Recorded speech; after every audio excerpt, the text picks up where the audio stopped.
O livro de Ester. Introdução. Autoria. Ainda não dispomos de provas conclusivas sobre a autoria desse belo livro canônico. Contudo, alguns elementos intrínsecos possibilitam fazer algumas inferências quanto ao seu autor e à data de sua primeira publicação. Fica, portanto, claro que o autor do livro de Ester era um judeu, porquanto a obra é permeada de forte nacionalismo judaico e forte alusão a uma festa típica, uma pessoa familiarizada com o reino de Assuero e com o palácio em Suzã. O livro deve ter sido escrito pouco depois do final do governo de Assuero, já que a sua administração é nele mencionada como algo que já havia passado. Capítulo 10, versículos 2 ao 3. As provas de conteúdo da obra demonstram que a festa do Purim vinha sendo observada algum tempo antes de esse livro ser escrito. Capítulo 9, versículo 19. Propósitos. Um dos principais objetivos do autor foi registrar a instituição da significativa festa do Purim e manter viva, para as gerações posteriores, a lembrança do grande livramento do povo judeu no reinado de Xerxes, ainda que o nome de Deus, Javé em hebraico, não seja mencionado nenhuma vez nesta obra. O livro que leva o nome de Ester esclarece seus leitores quanto ao início dessa observância de Purim, quanto de sua celebração perpétua. Capítulo 3, versículo 7, capítulo 9, versículo 24 e versículos 28 ao 32. Durante boa parte da narrativa, o autor relembra que continuava com um conflito entre Israel e os Amalequitas, capítulo 2, versículo 5, capítulo 3, versículos 1 ao 6 e capítulo 9, versículos 5 ao 10. Conflito que teve início nos tempos de cativeiro. Êxodo, capítulo 17, versículos 8 ao 16. Deuteronômio, capítulo 25, versículos 17 ao 19. E continuou por toda a história de Israel. 1 Samuel, capítulo 15, 1 Crônicas, capítulo 4, versículo 43, e em todo o livro de Ester. Os Amalequitas, sendo os primeiros que atacaram Israel depois da saída do Egito, eram considerados o grande representante das potências mundanas organizadas contra o povo de Deus. Números, capítulo 24, versículo 20, 1 Samuel, capítulo 15, versículos 1 ao 3, capítulo 28, versículo 18. E o autor de Ester não vê diferente. Agora, com Israel liberto do exílio, a lei baixada por Ramã é a última tentativa de grande expressão do Antigo Testamento com o objetivo direto de acabar com Israel. Em estreita associação com o conflito com os Amalequitas, existe a promessa de Shalom, descanso em segurança e prosperidade, ao povo de Deus. Deuteronômio, capítulo 25, versículo 19. Depois da derrota de Ramã, os judeus desfrutaram de paz e distância de todos os seus inimigos. Capítulo 9, versículos 16 e 22. Mesmo sem citar o nome de Deus, o livro de Ester enfatiza a soberania e a efetiva providência de Deus. A rejeição de Vasti, a posição de rainha conquistada por Ester, a dívida de gratidão de Xerxes para com Mordecai, descoberta durante uma noite de insônia, e a maravilhosa libertação dos judeus. Todos estes fatos demonstram o controle do Senhor e seu zelo amoroso para com o seu povo. Salmos, capítulo 121, versículo 4.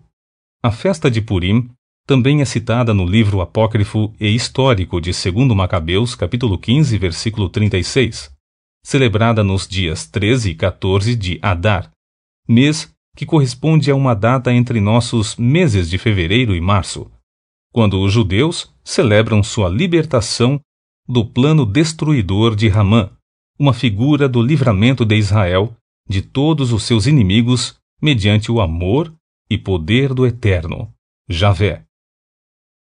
Data da primeira publicação. Alguns biblistas têm datado o livro de Ester no período helenístico. A ausência de expressões gregas e o estilo do dialeto hebraico do autor, contudo, levam a crer que a obra tenha sido escrita antes da queda do Império Persa, nas mãos da Grécia, em 331 a.C. Vários historiadores e estudiosos da atualidade têm encontrado fortes indícios que o livro de Ester pode ser melhor datado por volta do ano 450 a.C.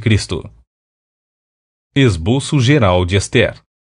Primeiro, o perigo que todo o povo de Deus corre.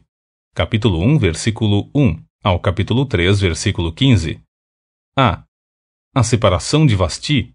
Capítulo 1, versículos 1 ao 22. B. A descoberta de Ester. Capítulo 2, versículos 1 ao 20. C. A devoção de Mordecai. Capítulo 2, versículos 21 ao 23. D. A lei expressa de Ramã. Capítulo 3, versículos 1 ao 15. Segundo, a firme decisão do servo de Deus. Capítulo 4, versículo 1 ao capítulo 5, versículo 14. A. O apelo de Mordecai a Ester. Capítulo 4, versículos 1 ao 14. B. A resposta de Ester a Mordecai. Capítulo 4, versículos 15 ao 17. C. A audiência de Ester com Assuero. Capítulo 5, versículos 1 ao 8. D. A arrogância de Ramã para com Mordecai. Capítulo 5, versículos 9 ao 14. Terceiro, o livramento milagroso do povo de Deus. Capítulo 6, versículo 1 ao capítulo 10, versículo 3. A derrocada de Ramã. Capítulo 6, versículos 1 ao 14. Item 1. A humilhação de Ramã. Capítulo 6, versículos 1 ao 14. Item 2. O enforcamento de Ramã. Capítulo 7, versículos 1 ao 10.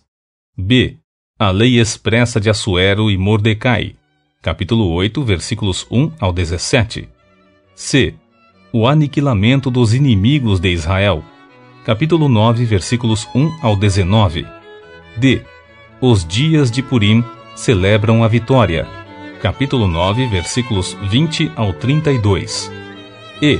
A narração sobre a fama de Mordecai. Capítulo 10, versículos 1 ao 3.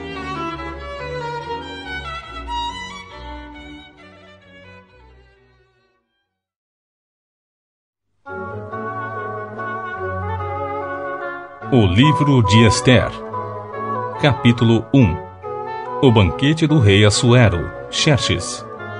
Esta história ocorreu na época de Ahasverosh, Assuero, isto é, Xerxes em grego, que reinou sobre 127 províncias, desde a Índia até Cush, Etiópia. Naqueles dias, o rei Xerxes governava a partir de seu trono real na cidade de Shushan, Suzã, e no terceiro ano do seu reinado, ofereceu um banquete a todos os seus homens ilustres e oficiais.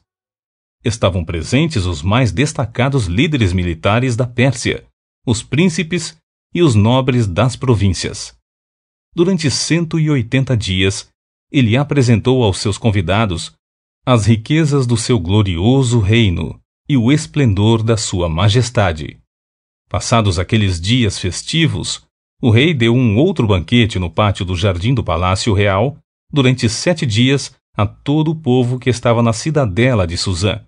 E desta vez, a festa foi destinada tanto aos ricos quanto aos pobres. O jardim possuía grandes cortinas em tecido branco, verde e azul celeste, atadas a finas argolas de prata e a colunas de mármore puro, com cordões de linho da melhor qualidade, e em tecido púrpura. Também havia assentos de ouro e de prata sobre um piso ornamentado com mosaicos de pórfiro, isto é, madrepérola, salpicado de pedras preciosas incrustadas. Devido à generosidade do rei, o vinho real era servido em grande quantidade, em diferentes taças de ouro puro. E cada pessoa podia beber o quanto desejasse, pois o rei já havia dado instruções a todos os mordomos do palácio que servissem os convidados à vontade. A rainha Vasti afronta a ordem do rei. Entre mentes, a rainha Vasti também ofereceu um banquete às mulheres, nas dependências do palácio do rei Xerxes.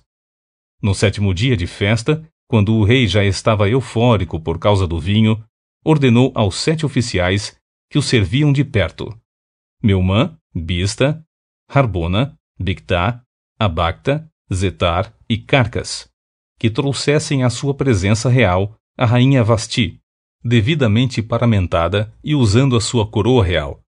Xerxes queria mostrar aos príncipes e a todo o povo reunido o quanto a rainha era bela, e de fato era Vasti muito bonita. Entretanto, quando os oficiais de confiança do rei transmitiram sua ordem à rainha Vasti, esta se recusou a ir, e o rei ficou repentinamente furioso e indignado. Vasti é condenada à pena exemplar. Como era tradicional, o rei pedira a opinião abalizada de seus conselheiros especializados em questões de direito e justiça, mandou chamar imediatamente à sua presença tais sábios, os quais eram amigos pessoais do rei: Carzena, Setar, Admata, Tarsis, Meres, Marcena e Memucã. Eles eram os 7 príncipes ilustres da Pérsia e da Média, que tinham a confiança e acesso direto ao rei, além de serem os homens mais importantes do reino. Então, questionou-lhes o rei: de acordo com a lei, qual deve ser a punição a ser imposta para a rainha Vasti por não ter sido submissa a uma determinação do rei Xerxes, transmitida por intermédio dos oficiais? Na presença do rei e dos demais príncipes e amigos, Memucã apresentou a seguinte argumentação: a rainha Vasti não pecou somente contra o rei, mas também ofendeu todos os príncipes e povos que há em todas as províncias do rei Xerxes. Sendo assim, a atitude da rainha e a maneira como respondeu ao rei logo chegarão aos ouvidos de todas as mulheres, incentivando-as a agir da mesma maneira. E, do mesmo modo, desprezarão seus maridos, alegando: o rei Xerxes ordenou que a rainha Vasti fosse à sua presença, mas ela se recusou e não foi.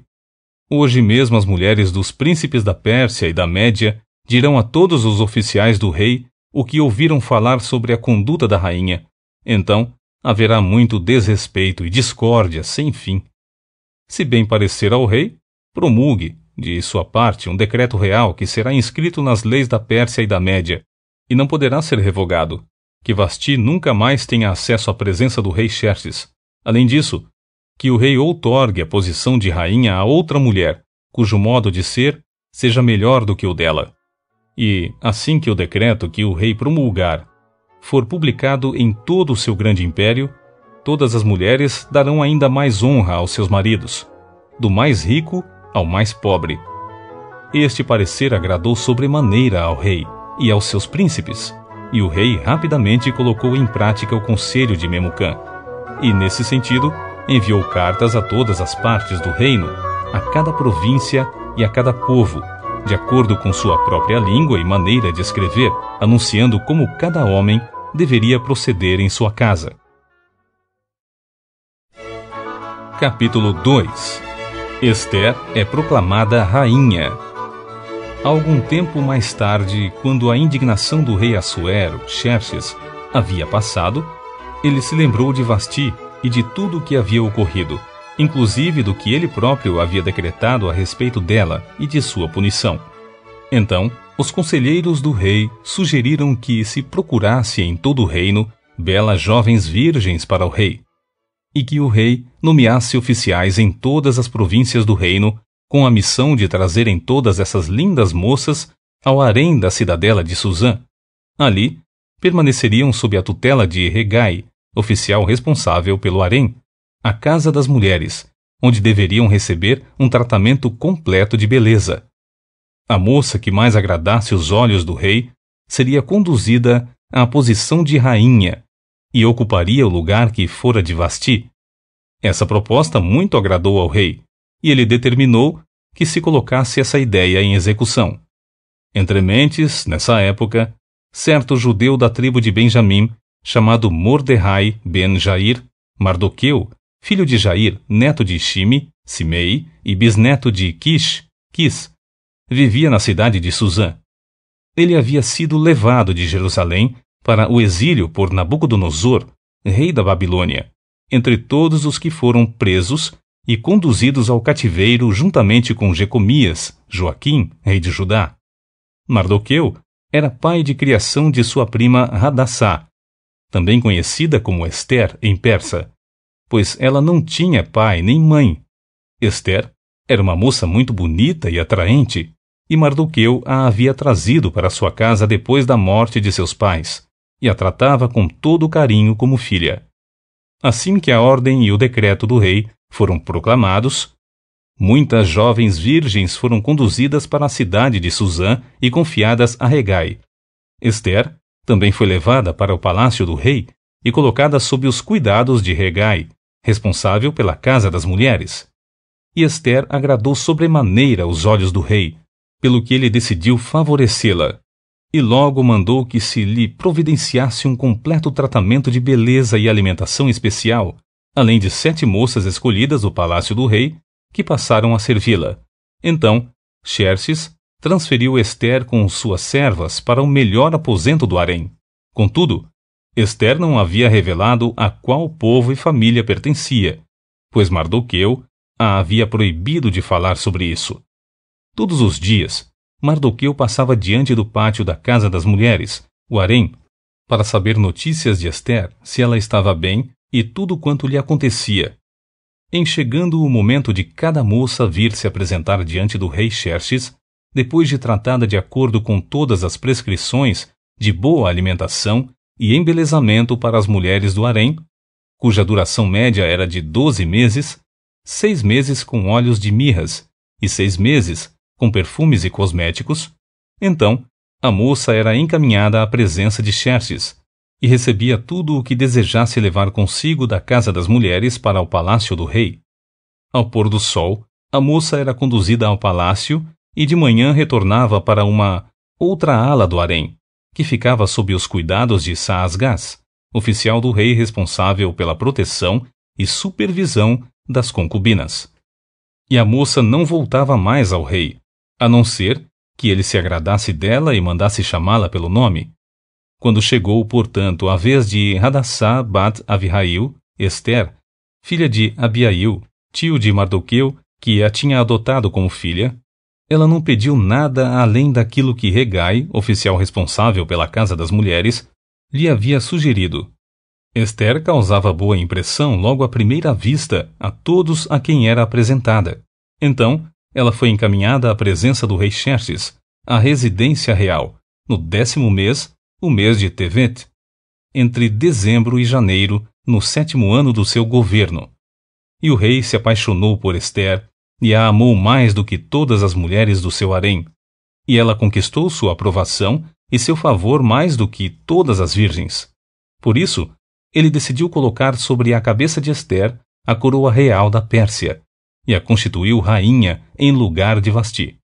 Em seguida, o rei ofereceu um grande banquete a todos os seus príncipes e aos que o serviam, em homenagem a Ester. Determinou que este fosse um dia de celebração, livre de qualquer trabalho, e promulgou um indulto geral em todas as províncias e presenteou a muita gente como expressão da sua felicidade e generosidade real. Mardoqueu delata conspiradores. Quando as virgens foram reunidas pela segunda vez, Mardoqueu estava sentado junto à porta do palácio real. Ester havia mantido segredo sobre sua origem, sua família e sua nação, em obediência ao pedido de Mardoqueu, pois continuava submissa às ordens dele, da mesma maneira como agia quando ainda estava sob sua tutela. Certo dia, quando Mardoqueu estava sentado junto à porta do palácio real, como de costume, Bigtã e Teres, 2 oficiais do rei que guardavam a entrada, estavam falando alto, indignados e tramavam uma maneira de tirar a vida do rei Xerxes. Ao tomar conhecimento de tal conspiração, Mardoqueu contou sobre o plano de assassinato dos oficiais à rainha Ester, e ela contou imediatamente tudo ao rei em nome de Mardoqueu. Depois de investigada a informação e apurada a verdade e as responsabilidades, os 2 conspiradores foram enviados à forca, onde também foram empalados. Capítulo 3. O ódio de Hamã contra os judeus. Passados esses acontecimentos, o rei Assuero, Xerxes, engrandeceu diante de todos a Hamã, filho de Hamedata, descendente de Agag, exaltando-o em dignidade, e lhe concedeu preeminência sobre todos os ilustres oficiais, seus colegas. Todos os nobres e oficiais do palácio real curvavam-se e prostravam-se diante de Hamã, de acordo com as ordens do rei. Contudo, Mardoqueu não se curvava nem se prostrava diante dele. Então, alguns oficiais do rei, e que estavam à porta do palácio, observaram a atitude de Mardoqueu e então o questionaram: por que motivo desobedeces à ordem do rei? E visto que lhe indagavam sobre o mesmo assunto dia após dia, e notando que ele não lhes dava atenção, mas apenas respondia que era judeu, foram contar o que estava se passando a Hamã, a fim de verificar se o comportamento de Mardoqueu seria tolerado, pelo fato de ser ele judeu. Quando Hamã constatou que Mardoqueu não se inclinava nem se prostrava diante dele, ficou muito indignado. Todavia, assim que soube a que povo Mardoqueu pertencia, achou que não bastaria tirar a vida apenas de um judeu. Por esse motivo, Hamã procurou uma maneira de matar todos os judeus, o povo de Mardoqueu, em todo o império de Xerxes. O alvo de Hamã: aniquilar os judeus. No primeiro mês do 12º ano do reinado do rei Assuero, Xerxes, no mês de Nissan, ou Abibe, aproximadamente entre março e abril, lançaram Pur, isto é, sorte, diante de Hamã com o objetivo de escolher um dia e um mês propício para executar o plano do extermínio. E o Pur indicou o 12º mês, o mês de Adar, entre fevereiro e março. E Hamã argumentou diante do rei Xerxes: eis que há um povo espalhado e disperso entre os povos em todas as províncias do teu reino, cujas leis e modo de vida são muito diferentes das tradições e normas dos demais povos, e que não se sujeitam às leis do rei. Portanto, não é conveniente ao rei que tais pessoas sigam vivendo entre nós. Se for do agrado do rei, decrete-se que sejam imediatamente aniquilados, e eu depositarei 350 toneladas de prata na tesouraria real, para financiar aqueles que serão responsáveis pelo extermínio dessa gente. Considerando as palavras e a proposta que ouvira, o rei tirou seu anel-selo do dedo, entregou-o a Hamã, o inimigo dos judeus, filho de Hamedata, descendente de Agag, e declarou: conserva teu dinheiro contigo e para teus fins. Quanto a este povo, é teu. Faze o que quiseres. Sendo assim, no 13º dia do primeiro mês, os escribas e assistentes do rei foram convocados. Hamã ordenou que escrevessem cartas no idioma e no modo de escrever de cada povo aos sátrapas, nobres governantes persas do rei, aos representantes do império nas várias províncias e aos chefes de cada povo, tudo escrito em nome do rei Xerxes e selado com o seu anel. As cartas foram enviadas por correios, mensageiros, a todas as províncias do rei, com a ordem expressa de executar, matar e eliminar todos os judeus, inclusive crianças, mulheres, jovens e idosos sem exceção, e de saquear todos os seus bens, tudo em uma ação rápida de apenas um dia, o 13º dia do 12º mês, o mês de Adar. Uma cópia do decreto deveria ser publicada como lei em cada província e levada ao conhecimento do povo de cada nação, a fim de que estivessem todos prontos para aquele dia. Por ordem do rei, os correios partiram às pressas, e o decreto foi anunciado em alta voz para toda a cidade de Suzã. O rei e Hamã assentaram-se para beber. Entretanto, a cidade de Suzã estava sob grande aflição e horror. Capítulo 4. Horror e humilhação dos judeus. Assim que Mardoqueu soube de tudo o que havia acontecido, rasgou as vestes, vestiu-se de pano de saco e cobriu-se de cinza, e saiu pela cidade, chorando e lamentando amargamente em alta voz. Em seguida, dirigiu-se até a porta do palácio real. Todavia não entrou, porquanto ninguém vestido de pano de saco tinha permissão para entrar nas dependências do palácio. Em todas as províncias aonde chegava a palavra do rei, por meio de seu decreto lido nas praças, houve grande consternação e pranto entre os judeus, com jejum, clamor e lamentação. Muitos se deitaram em pano de saco e em cinza. Mardoqueu pede ajuda a Ester. Quando as criadas da rainha Ester e os oficiais responsáveis pelo harém lhe contaram o que se passava com Mardoqueu, ela ficou pasma e aflita, e mandou-lhe roupas para que as vestisse e tirasse o pano de saco e as cinzas do corpo. Todavia, Mardoqueu não quis aceitá-las. Então Ester convocou Hatá, um dos oficiais do rei, destacado para servi-la, e deu-lhe ordens expressas para descobrir o que estava transtornando Mardoqueu e por que ele estava tão angustiado. Hatá foi falar com Mardoqueu e o encontrou na praça da cidade em frente à porta do palácio do rei. Mardoqueu lhe contou tudo o que tinha ocorrido com ele e a soma exata da prata que Hamã havia prometido depositar na tesouraria do rei para a execução da matança total dos judeus. Também lhe deu a cópia do decreto proclamado na capital, Suzã, que determinava o extermínio dos judeus, para que ele a mostrasse a Ester e lhe explicasse tudo o que estava se passando, e lhe pedisse que fosse falar com o rei, e lhe rogasse misericórdia e intercedesse junto a ele em favor do seu povo. Em seguida, Hatá retornou e comunicou a Ester tudo o que Mardoqueu lhe havia relatado. Então, ela o orientou a transmitir a seguinte mensagem a Mardoqueu: todos os oficiais do rei e o povo das províncias do império sabem que existe somente uma lei para qualquer homem ou mulher que se aproxime do rei no pátio interno, sem que seja convocado diretamente por ele. Tal pessoa será morta, a não ser que o próprio rei estenda seu cetro de ouro para a pessoa e, mediante esse sinal, lhe salve a vida. E eu não sou chamado à presença do rei há mais de 30 dias. Quando Mardoqueu recebeu essa resposta de Ester, imediatamente mandou adverti-la: não imagines que, somente por estares vivendo no palácio do rei, serás a única a escapar da matança dos judeus.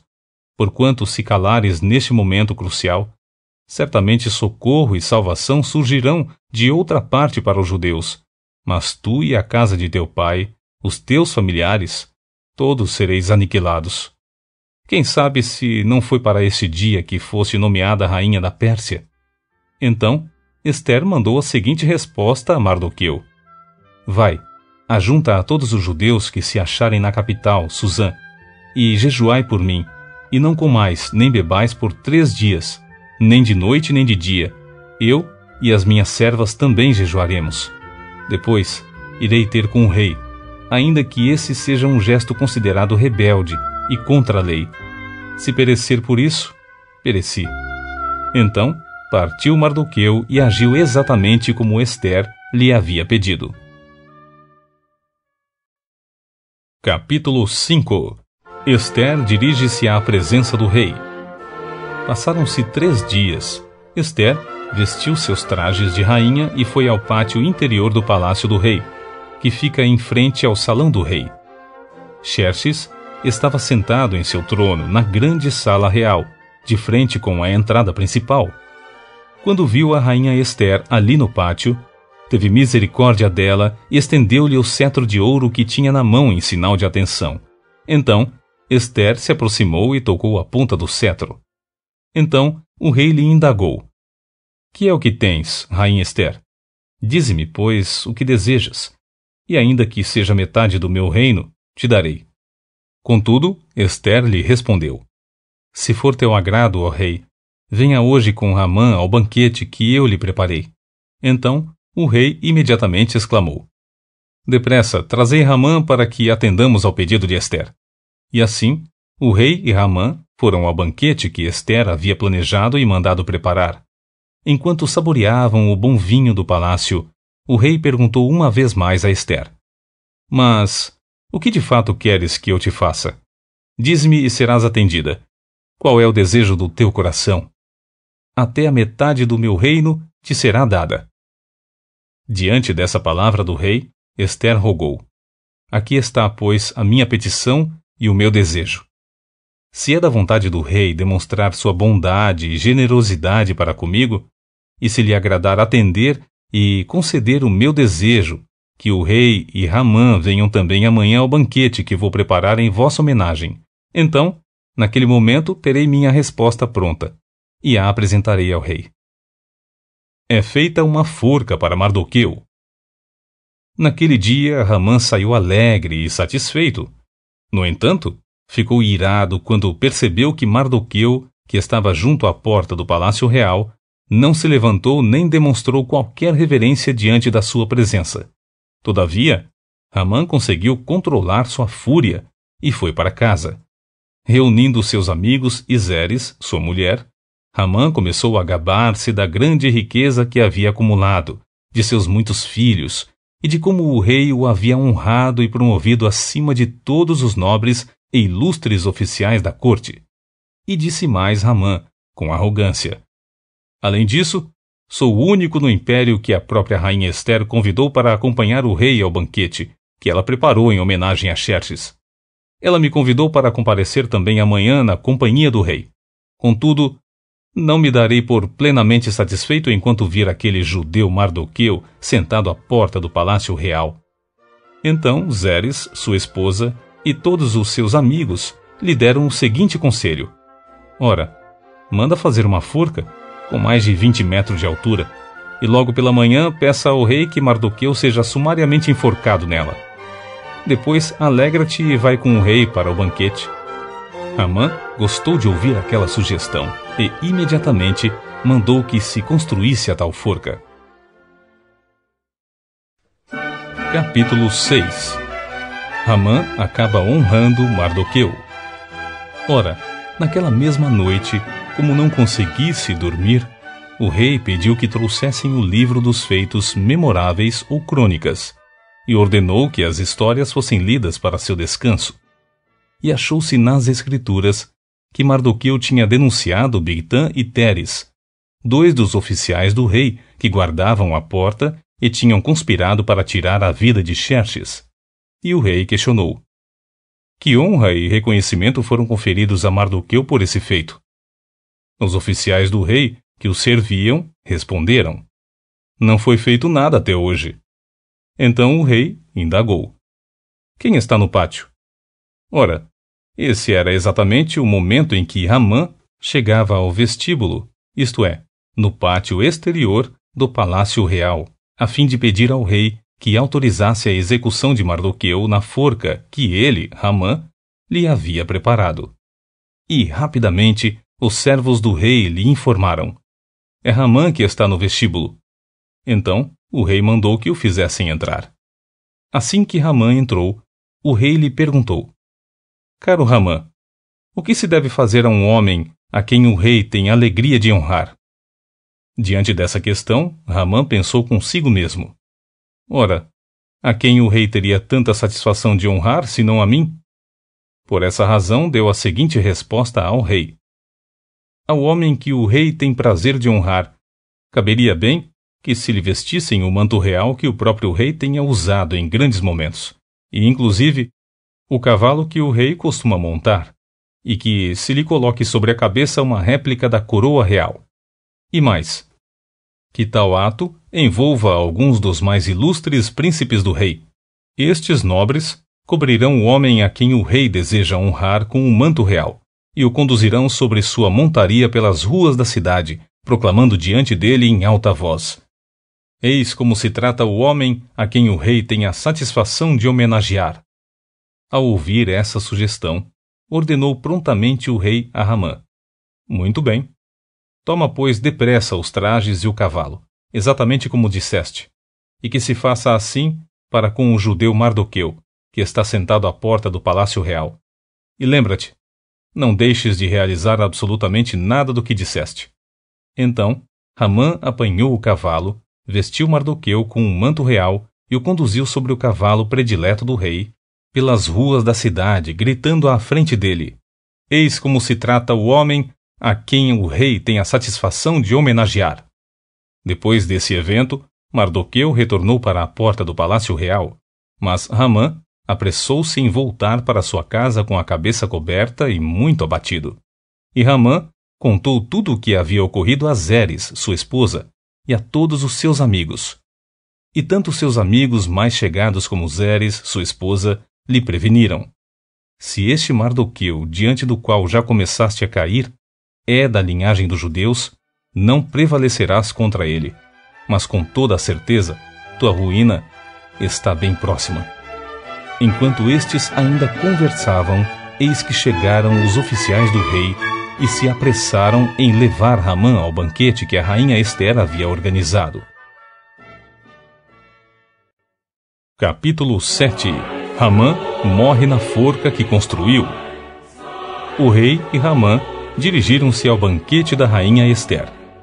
E neste segundo dia, durante o banquete, o rei novamente perguntou a Ester: Pede-me o que quiseres, rainha Ester, e te será concedido.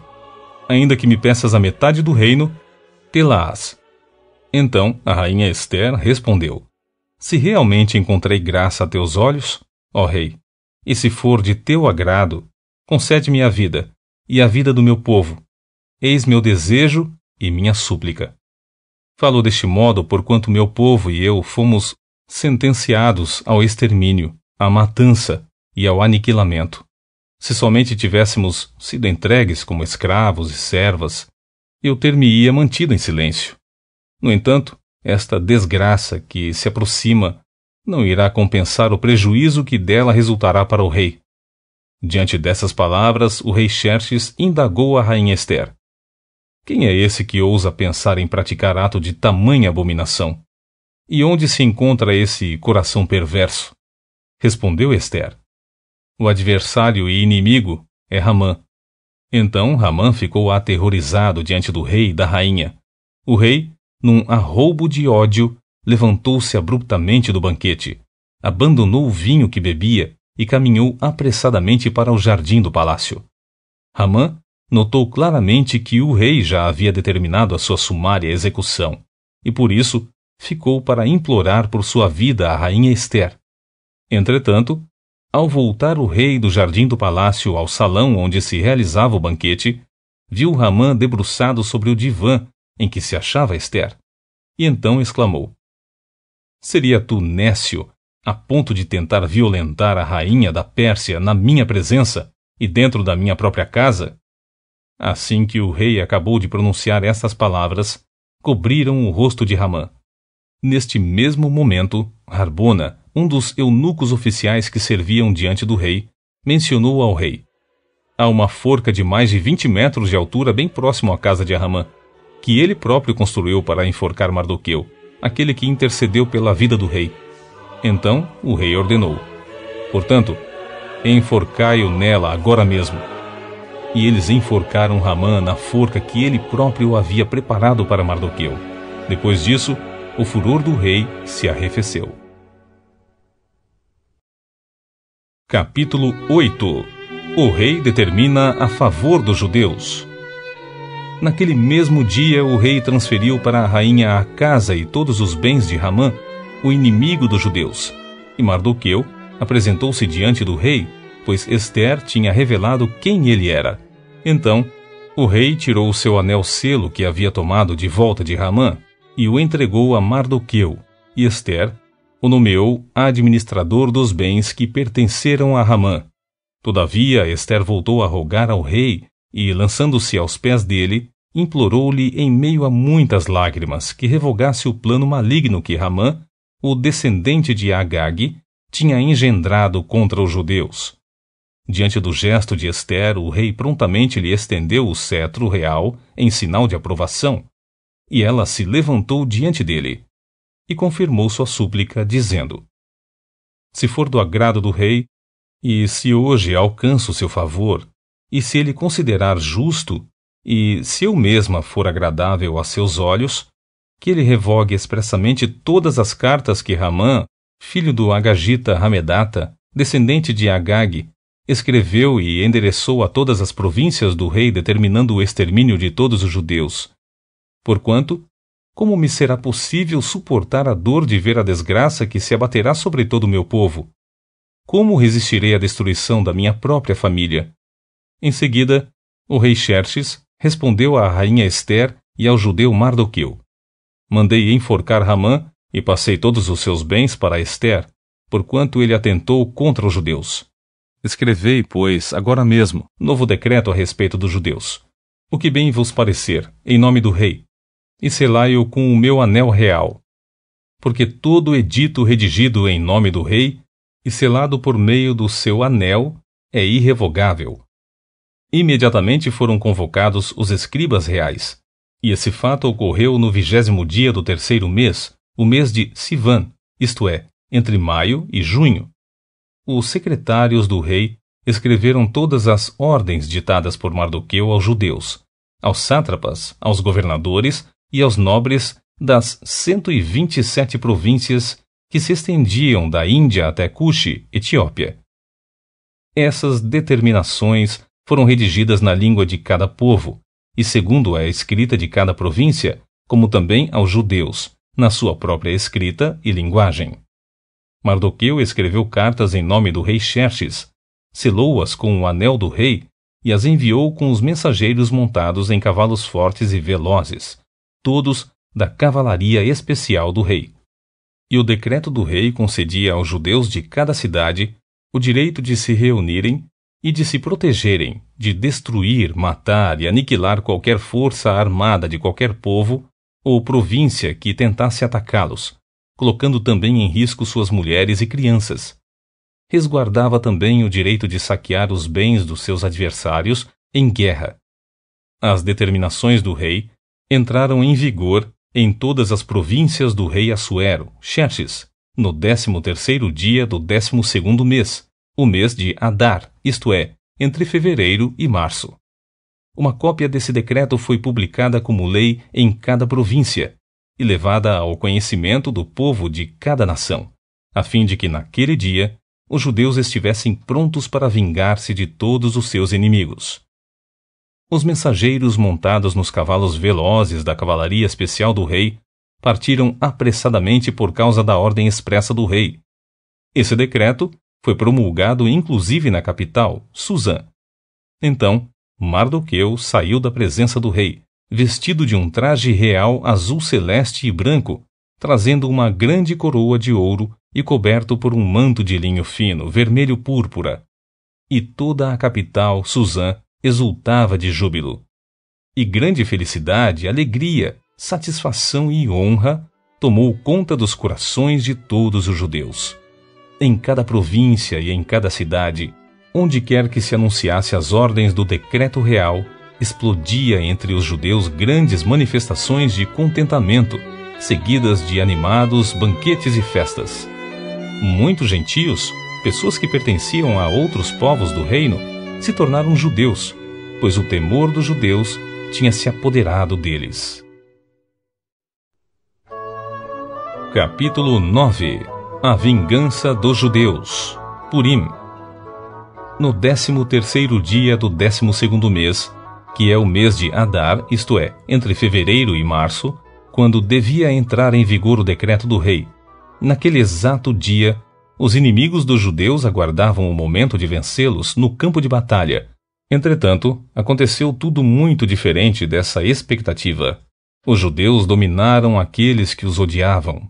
Os judeus se reuniram nas suas cidades, em todas as províncias do rei Assuero, Xerxes, para erguer a mão contra aqueles que procuravam o seu aniquilamento. E ninguém conseguia resistir-lhes, pois o temor dos judeus havia caído sobre todos os povos. E todos os príncipes das províncias, os sátrapas, os governadores e os administradores dos negócios do rei, cooperavam com os judeus, porquanto grande era o temor que alimentavam em relação a Mardoqueu. Mardoqueu exercia forte influência no palácio real. A sua fama se espalhou por todas as províncias, e ele foi se tornando cada vez mais poderoso e respeitado. Os judeus feriram todos os seus inimigos a golpes de espada, matando-os e aniquilando-os, e fizeram o que desejaram com os que os odiavam. E os judeus mataram e eliminaram 500 homens da capital, Suzã. Também mataram Parsandata, Dalfon, Aspata, Porata, Arizai, Aridai e Vaizata, os 10 filhos de Amã, filho de Hamedata, o grande inimigo dos judeus. Mas não colocaram a mão nos seus bens. Naquele mesmo dia, o total na cidadela de Suzã foi relatado ao rei, que informou a rainha Ester. Os judeus mataram e liquidaram 500 homens, e os 10 filhos de Ramã na capital, Suzã. Que terão feito nas demais províncias do rei? Agora, pois, qual é a tua petição? Pede-me e será igualmente atendida. Qual é o teu desejo? Dize-me, e ele te será concedido. Então lhe declarou Ester: se for do agrado do rei, que os judeus de Suzã tenham autorização para executar também amanhã o mesmo decreto real de hoje, para que os corpos dos 10 filhos de Ramã sejam expostos a toda a gente pendurados na forca. O rei aqueceu e imediatamente deu ordens para que assim se procedesse. O decreto foi anunciado publicamente em Suzã, e os corpos dos 10 filhos de Ramã foram pendurados na forca. Os judeus de Suzã ajuntaram-se no 14º dia do mês de Adar e mataram 300 homens de Suzã. Todavia, não tocaram em seus bens. A instituição da festa dos Purim. Entre mentes, os demais judeus que viviam nas províncias do império, da mesma forma se reuniram para se proteger e se livrar dos seus inimigos, e exterminaram 75.000 homens, dos que os odiavam, mas não se apossaram de qualquer dos bens de seus inimigos. Todos esses fatos ocorreram no 13º dia do mês de Adar, e no 14º dia descansaram, e fizeram dessa data um dia memorável de festa e júbilo. Os judeus da capital, Suzã, contudo, tinham se reunido no 13º e no 14º dias, e no 15º descansaram, e dele fizeram um dia memorável, de banquetes e muita alegria.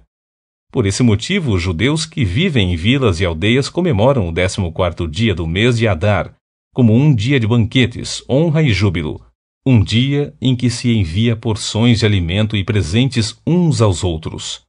Mardoqueu registrou por escrito todos esses acontecimentos e enviou cartas a todos os judeus de todas as províncias do rei Assuero, Xerxes, tanto as mais próximas como as mais distantes, em todo o reino. E ordenou-lhes que todos os anos lembrassem e guardassem o 14º e o 15º dias do mês de Adar, isto é, entre fevereiro e março. Porquanto nesses dias os judeus livraram-se dos seus inimigos. Nesse mês, a sua humilhação e tristeza tornou-se em honra e júbilo, e o seu pranto num dia de festa. Escreveu-lhes recomendando que comemorassem aquelas datas memoráveis como dias de festa e felicidade, de troca de saudações e presentes e de ofertas aos pobres. E assim, os judeus passaram a observar a tradição de realizar aquela celebração, conforme Mardoqueu lhes havia prescrito, pois Ramã, filho do Agagita Hamedata, inimigo de todos os judeus, tinha tramado malignamente contra eles, tentando exterminá-los, e para tanto havia lançado o Pur, isto é, a sorte, com o objetivo de conhecer a melhor maneira de realizar a destruição total dos judeus. No entanto, quando estes sórdidos planos chegaram ao conhecimento do rei por intermédio de Ester, ele deu as ordens expressas e por escrito, para que a intenção maligna de Ramã para com os judeus se voltasse contra a sua própria cabeça, e para que ele e seus filhos fossem executados e pendurados na forca. Por isso, aqueles dias ficaram conhecidos na história pelo nome de Purim, por causa da expressão pur. Considerando tudo o que estava escrito nessa carta, o que tinham visto e o que, de fato, havia acontecido em todo o reino, os judeus decidiram estabelecer o costume de que eles e os seus descendentes, e todos os que se tornassem judeus, não deixariam de celebrar anualmente esses 2 dias memoráveis, exatamente na forma estabelecida descrita na carta e em suas datas certas. Esses 2 dias seriam lembrados e guardados em cada família, em todas as gerações, em todas as províncias e cidades. Esses dias de Purim não seriam revogados jamais entre os judeus, e os seus descendentes os haveriam de lembrar e celebrar para sempre. Então, a rainha Hadassah bat Avihail, Esther, filha de Abiail, e o judeu Mordecai, Mardoqueu, escreveram com toda a autoridade uma segunda carta a fim de confirmar todas as instruções da primeira, acerca da celebração dos Purim. Mardoqueu enviou cartas a todos os judeus das 127 províncias do Império de Assuero, Xerxes, desejando-lhes paz, segurança e prosperidade, e confirmando que os dias dos Purim deveriam ser comemorados nas datas exatas e determinadas, conforme o judeu Mardoqueu e a rainha Esther haviam estabelecido e decretado para si mesmos, para todos os judeus e para os seus descendentes de todas as gerações. E acrescentou observações sobre tempos de jejum, lamentação e preparação. A ordem expressa da rainha Esther confirmou todos os regulamentos para a correta observação dos Purim, e todas essas instruções foram escritas em um livro de registros históricos. Capítulo 10. Mardoqueu é honrado pelo rei. Passados esses acontecimentos, o rei Assuero, Xerxes, impôs tributos a todo o império, até sobre as distantes regiões costeiras.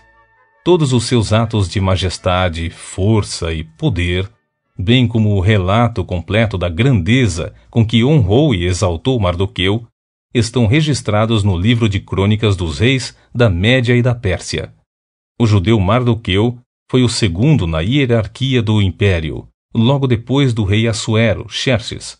Era um homem notável, ilustre e de grande influência entre todos os judeus e amado pela multidão de seus irmãos, porquanto trabalhava sempre para o bem de seu povo, promovendo a justiça e o bem-estar entre todos de seu tempo.